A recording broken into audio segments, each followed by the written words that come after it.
학교폭력 의혹이 불거져 운동을 중단했던 배구 국가대표 출신 이재영 선수가 사실상 은퇴를 선언했습니다. 이재영은 지난 14일 팬카페에 올린 근황 글을 통해 지금은 제 인생의 전부였던 배구를 떠나 있다며 해외에서 제한이 없었던 건 아니지만 마음속에 동기부여가 안 생겼고 억지로 해외에서 선수 생활을 이어나가고 싶은 마음이 생기지 않았다고 밝혔습니다. 이어 복귀를 위해 논란에 대해 합의하시길 바라는 분들도 많았지만 제가 하지 않은 일까지 인정하면서 다시 배구를 하고 싶지 않았다며 제 잘못은 사과하고 반성하지만 허위 사실에 대해 정정해주지 않는 이상 무슨 의미가 있을까 생각을 많이 했다고 말했습니다. 이재영은 이런 제 마음은 포기가 아니라고 말씀드리고 싶다며 누구보다 열심히 노력했고 그만큼 원 없이 했기 때문에 은퇴를 앞두고 미련의 마음이 크지 않다고 밝혔습니다. 그러면서 배구 선수 이재영이 멋지게 날아올랐던 모습을 잊지 말고 기억해달라며 제2의 인생도 응원해주시라. 앞으로도 부끄럽지 않은 이재영으로 살아갈 것이라고 덧붙였습니다.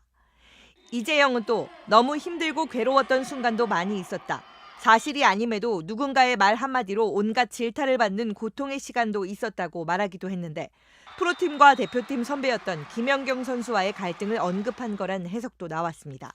이재영은 2014년 프로 데뷔 시즌에 신인왕을 차지했고 국가대표로 선발돼 올림픽 무대 등에서 활약하며 포스트 김연경으로 주목받아왔습니다.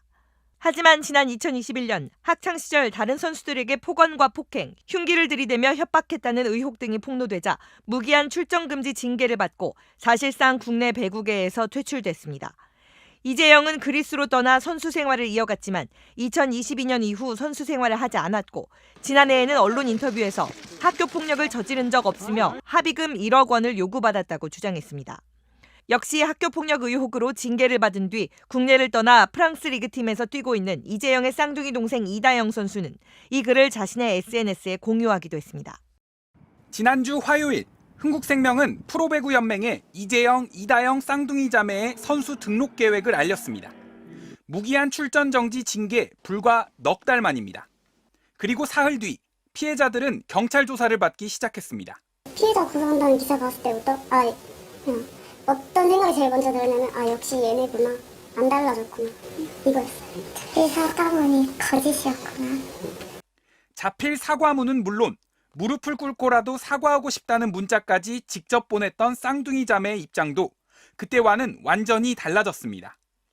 이재영, 이다영 측 법률 대리인은 피해자들을 명예훼손으로 고소했으며 피해자들이 제기한 21가지 가해 사실도 전혀 사실이 아니라는 입장을 밝혔습니다. 피해자가 오히려 경찰 조사를 받는 상황에 부모들은 또 한 번 하늘이 무너졌습니다. 힘없는 사람은 이렇게 무너지는 건가 그런 생각이 들어요. 5시간 넘는 경찰 조사가 시작되자 피해자와 가족들은 직접 MBC를 찾았고 끔찍했던 10년 전 기억을 처음으로 힘겹게 꺼내놨습니다. 배구부 동기였던 쌍둥이 자매의 폭력은 끊임없는 일상이었다고 했습니다. 매일매일이 지옥이었어요. 저희는 항상 맞아야 됐고 항상 욕을 먹어야 됐고 근데 그것도 동기인 애들한테 그렇게 혼나니까 걔네들이랑 같이 숙소 생활 안 한 사람들은 모를 거예요 진짜. 걔네가 얼마나 악랄한지. 부위를 가리지 않는 구타는 물론 마음에 안 든다? 그럼 입 때리는 거 기본이었고 그냥 지나가다 마음에 안 들면 주먹으로 어깨 치는 거 기본이었고 부모님 욕도 서슴지 않았다고 합니다. 항상 맨날 맞고 또 욕 먹고 뭐 네 애미 네 애비 말 안 들면 뭐 이렇게 교육을 그렇게 시켰냐 뭐 이런 식으로도 얘기하고. 심부름을 거부하자 화가 난 이다영이 흉기로 상처를 낸 적도 있다고 했습니다. 이제 자기 분을 못 이겨가지고 칼을 들고 오더니 갑자기 칼에 목에 대는 거예요. 벽에 막 찌르고 목에 대고 피 나고 이랬던 것 같아요. 학용품에 쓰는 그 커터칼인 건지. 아니요, 과도요. 피해자들은 그 증거로 10년 전 일기처럼 쓴 쪽지와 적응장애를 진단받은 진료 기록지를 꺼냈고 거기엔 신적인 존재인 쌍둥이 배구 선수 동기들이 구타를 자주 했다는 내용과 쌍둥이 자매의 폭행 내용이 적혀 있었습니다. 꿈을 꾸면 걔네 꿈을 막 꾸고 있는 거예요. 그럼 아침에 일어나서 눈 확인해보면 막 울고 있고 너무 정신으로 너무 힘든 거예요. 사과를 했던 가해자들은 입장을 바꿨고 고등학교 배구부에서 개인 훈련을 하며 복귀와 해외 이적을 준비 중입니다. 하지만 10년 전 아픔을 겪었던 피해자들은 지금도 정신과 치료를 받으면서 그 가족들까지 고통을 이어가고 있습니다. 직장 생활을 하는데 부모는 눈물로 그거고 잠도 못 자고 약으로 지금 그러고 있어요. 그 트라우마를 가지고 그 좋아하는 배구를 볼 때마다 걔네가 있으니까 계속 생각이. MBC 뉴스 김태훈입니다. 개막을 사흘 앞둔 여자배구 미디어데이. 행사장엔 축하 꽃다발 대신 시위 트럭과 함께 근조 화환이 배달됐습니다.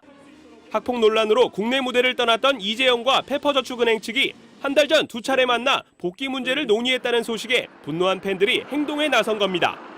가벼운 자리였다고 선을 그은 김영실 감독은 좀처럼 이해하기 힘든 해명도 내놨습니다. 오히려 더 기감이 된다고 저는 생각하는데 반대로 저는 오히려 구단한테 감사하게 생각합니다. 지금 감독님들도 다 생각하고 계실 겁니다. 표현을 안 해서 그렇지. 그러면서도 사과를 전제로 내세웠습니다. 팬들에 대한 공개적인 사과라든지 반성의 시간, 선생의 조건이 맞아야 되는 거고 우리 구단에서도 그런 좌충우수를 둘 이유도 없고요. 하지만 지난해 11월 부상으로 그리스에서 돌아온 이재영은 피해자에게 사과는커녕 오히려 법적 대응을 진행 중입니다. MBC 취재 결과 피해자들은 이재영 측이 제기한 허위사실 유포에 대해 3차례 경찰 조사에서 무혐의를 받았습니다. 하지만 이재영 측은 곧바로 명예훼손으로 검찰에 이의 신청을 하는 한편 합의를 종용하고 있는 것으로 알려졌습니다. 연맹의 징계가 아닌 구단 자체 징계로 팀을 떠난 이재영은 올 시즌 4라운드 시작 전 선수 등록을 마친다면 아무 제재 없이 국내 무대 복귀가 가능합니다. MBC 뉴스 송기성입니다.